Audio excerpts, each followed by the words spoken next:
Ansifan sagada bara jireenyaku ati waan taateef qorichaku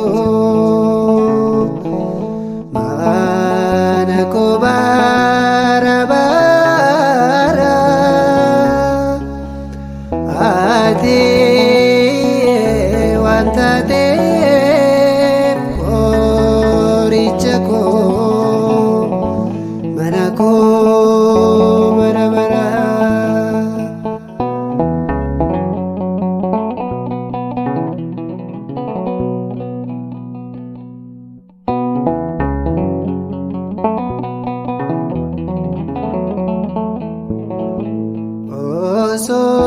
Osoo guyyaan eliyeen osoo tasaan dukkanaa'een daandii qulqullummaarraa siduu adeema daandii koo qajeelchee na agarsiise akka dogoggorreef daandii koo qajeelchee na agarsiise akan dogoggorreef.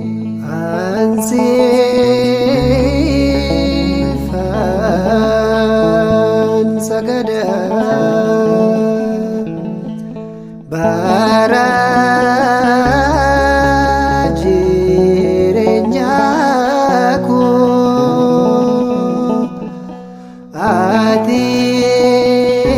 waan taateef qoricha koo mana koo bara bara ati waan taateef qoricha koo mana koo bara bara.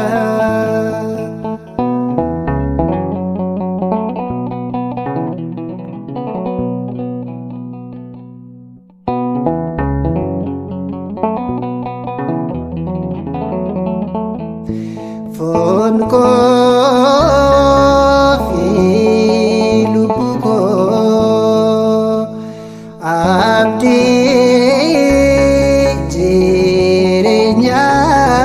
koo na jaalaan calliseen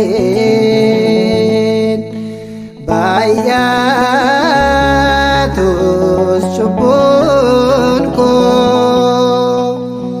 sitiin amanee jiraadha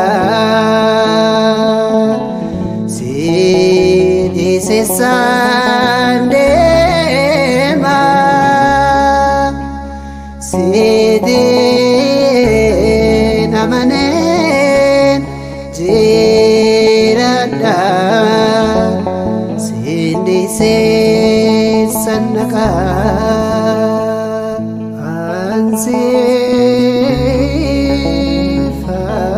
Ansifan sagada bara jireenyaa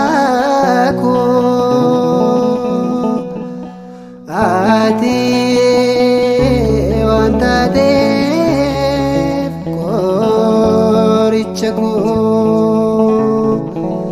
mana koo bara bara